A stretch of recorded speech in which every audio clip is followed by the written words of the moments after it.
end boss rock that's hard to jump over and also difficult to duck under. End it. I've done so well. I hate these goddamn rocks. Next time you should bring dynamite. They had that in the 80s.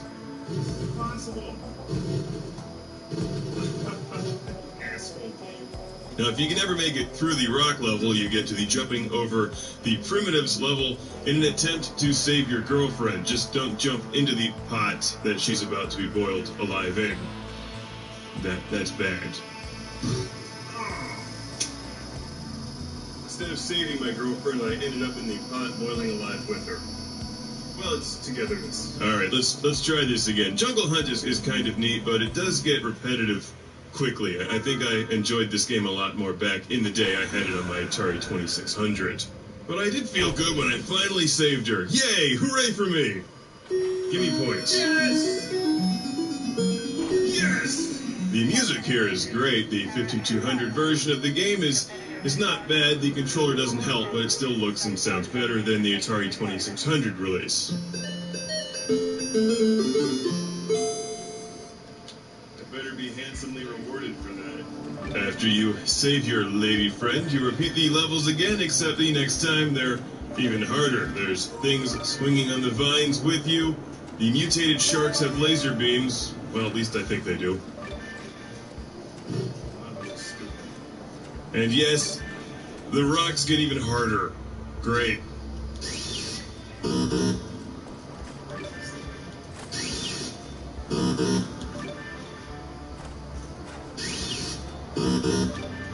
Shoot him from a distance. Also, the next time you play the game, you'll realize the world has been irradiated. All of the backgrounds are now green. You may as well stay underwater and fight alligators. Speaking of irradiated places, I have a classic game room shout-out and thank you to send to Gary from Ridgewood, New Jersey. Thanks for sending a game filled with death boulders. And once again, I like the artwork on the box that you sent. Thank you. Jungle Hunt can be found for pretty much every old school game system, 2600, Atari computers, even the Commodore 64. It's a decent game if you're into these old side-scrolling, jumping with precision kind of games. I've actually got the Atari computer version, which I'll be playing soon. Does it play better with the Sega Genesis gamepad? Let's find out later. Until then, it's Jungle Hunt on Atari 5200. Yay!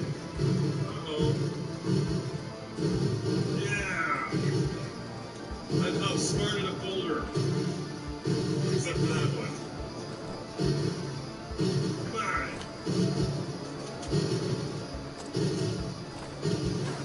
How many frickin' boulders are there?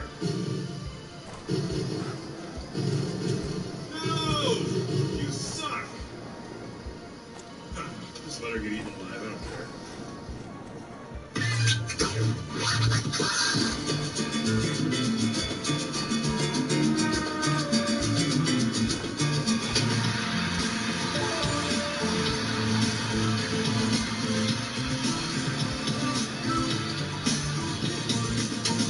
You know what I think of every time I see the Vectrex when I shoot it from this angle? Open the pod bay doors, Vectrex. They should have just put a glowing red light right on the front of that thing and called it the HAL 9000 Spec B. This is Berserk. Note the overlay. What a wonderful design they have Berserk written in. And Vectrex games tell you the button configuration on the overlays. The controller has 4 buttons. Berserk does it right. Button 1, fires. Button 2, fires. Button 3, fires. Button 4, fires. They need to do that today. Why waste buttons on jumping? Screw that. That's a button lost that could be firing. Just don't hit all 4 of them at once or else it freaks out and shuts off your air supply. Don't underestimate the Vectrex. It's your friend one day and then the next it thinks you're trying to unplug it.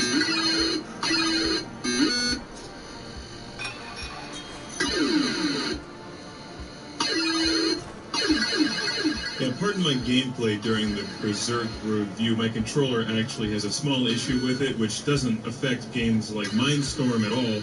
But in Berserk, where you have to really aim to fire, I'm having trouble firing left or right because I've lost some of the spring resistance on the up and down motion. So that'll be fixed soon enough. I'm sure I can find a Vectrex controller out there somewhere on eBay. But I can still play the game well enough to review it and say that this is Berserk.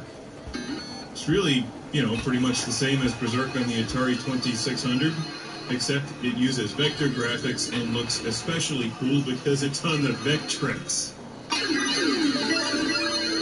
You don't get all of the game variations, you just have one game. It starts off slowly, but you're playing on the Vectrex, which just makes it infinitely cool.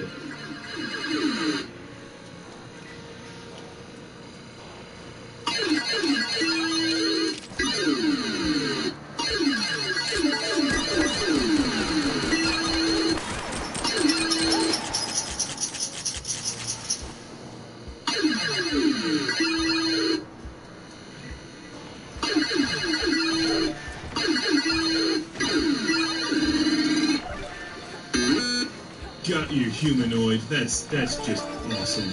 Let's take a close-up look at some of the graphics here. Note the very sharp blue lines, vector graphics, and the little robots have a moving Cylon thing that looks especially cool in vector graphics. Also note the rich, dark background. They get the graphics right on dark.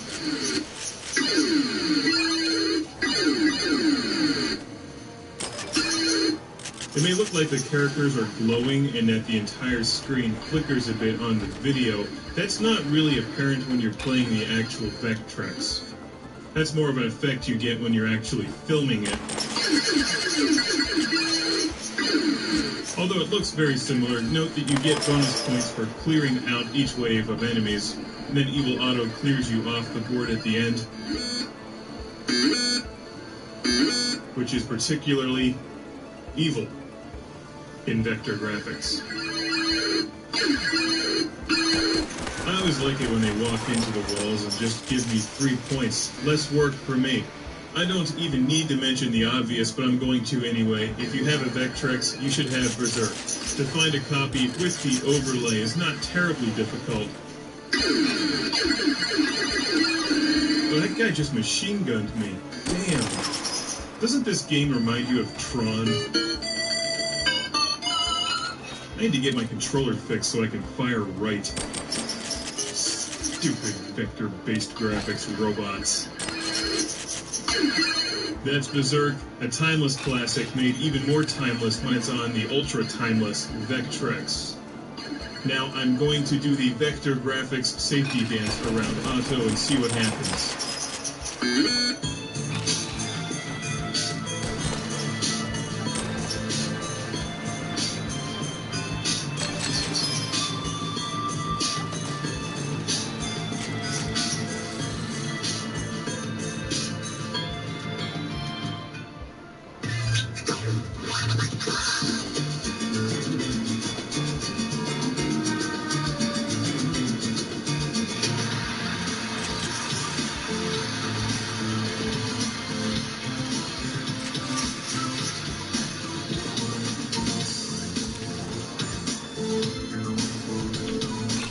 Golden Axe, Beast Rider. Ride the beast.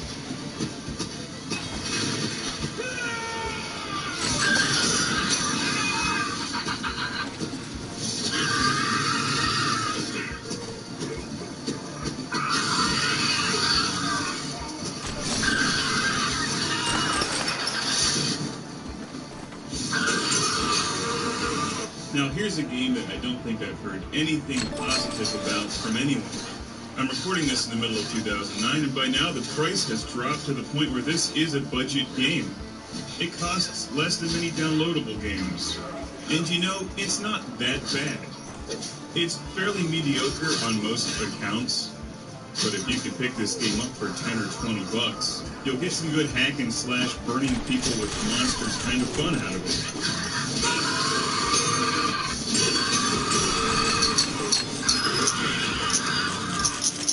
Look at it this way. You get to burn people with monsters and cut them in half. So the controls aren't as good as they could be, but you get to burn people with monsters and cut them in half. Visually, the game doesn't look that bad. It plays in 1080p and looks excellent on a large high-definition television. And when you burn people with monsters and cut them in half, it looks cool.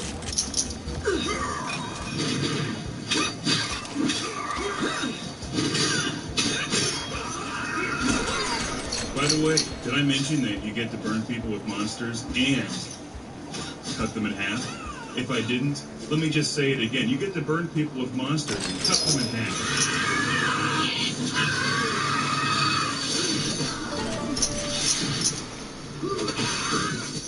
Alright, check it out on screen. Did you notice what just happened? I just burned people with a monster. Say, where's the monster dealership around here? There it is. You know they lose 10% of their value when you ride them out the parking lot. And I don't care what everybody else says. Maybe they want to make friends and solve puzzles and stuff, but I like burning people with monsters and cutting them in half, so I enjoy my time playing Golden Axe Beast Rider. And this game has sacrifice doors. Doors that you can't open until you impale somebody on a spike nearby. And it's green technology because you're not using electricity to open doors. So it's somewhat impractical, but we'll look beyond that.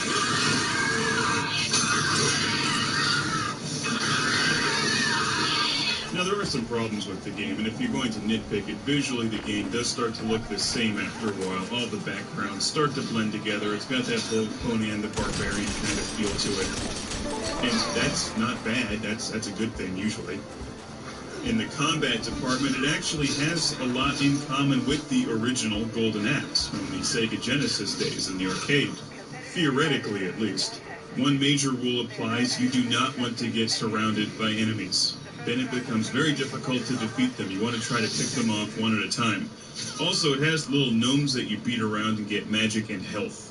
If you're one of those people who's really into the original Golden Axe, I could see where you would be disappointed with this version. Personally, I enjoy the original Golden Axe, at least the one on the Genesis that I played before, and it's an excellent game to play with friends. And this is a pretty massive departure from the original, especially when you get into the combat system. But you do get to burn people with monsters and cut them in half. Now, let's talk about the combat system. It's got this weird thing where people will come at you with an attack that's either red, blue, or green.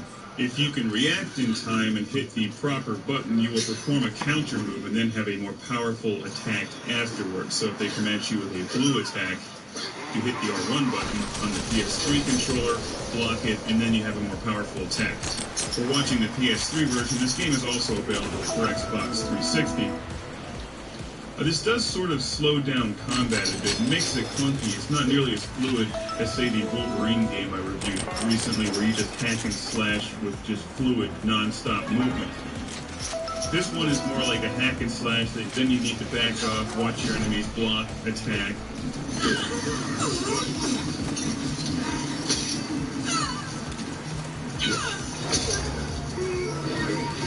Sacrifice door! Love those.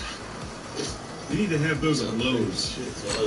Frequently you'll have guys standing off to the side, dropping boulders on you or trying to electrocute you, and then you can bounce back magic bolts. And by the way, you get to burn people with monsters and cut them in half. The game is pretty bare bones. You don't get multiplayer. The PS3 version doesn't even have trophies. And for the most part, it's really nothing groundbreaking, but it is fun. As I've said previously, yes, you do get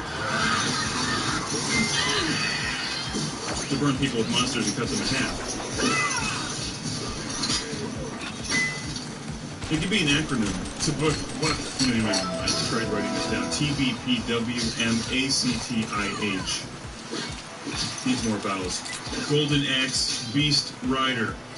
If you want to just sit around and complain about why every game doesn't look exactly like Metal Gear Solid 4, then you probably won't like Golden Axe Beast Rider. But if you like burning people with monsters and cutting them in half, give it a play.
want to review this.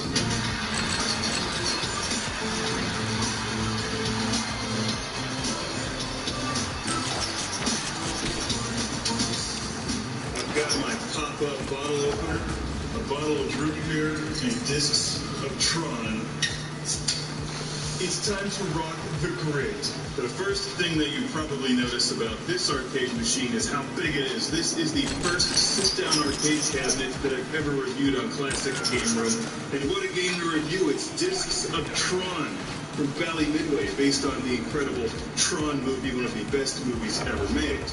And the way this works is quite simple. The first thing you want to do is grab some root beer, or you can grab real beer if you don't have any root beer. Then you sit in the arcade machine like this. Whoa! It's like I'm in the movie Tron. Except without the cute blonde chick and the tight outfit. It's actually a very comfortable place to be. I recommend getting one of these. If you have the room, there's a window on the back of the arcade cabinet, so you can look through the window and see the game on the inside being played on the monitor. There's a light-up screen here, a light-up panel there, and there's Tron, also light-up panel. And let's enter this machine together. It's a formidable opponent with a light-up floor. So you take a foot and step in there, duck your head if you're tall like me, and here we go. Discs of Tron. Inside the machine, you can see there's a light down there and a fabric-coated seat back here. Discs of Tron was released in 1983 to the arcades by Bally Midway, and unlike the original Tron game, it has just one Tron game. The awesome light-up glow-in-the-dark frisbee death scene. Of course, I just got in here and realized I forgot to grab some tokens. Discs of Tron.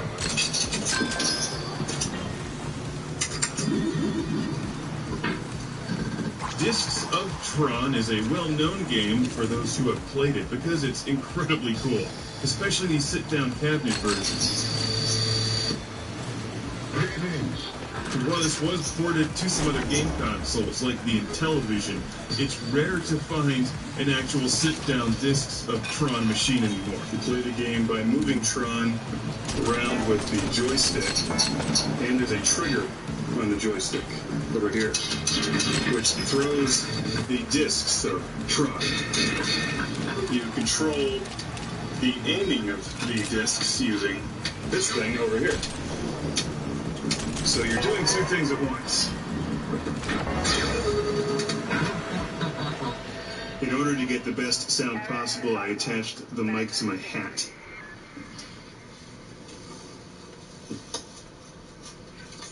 I forgot tokens again.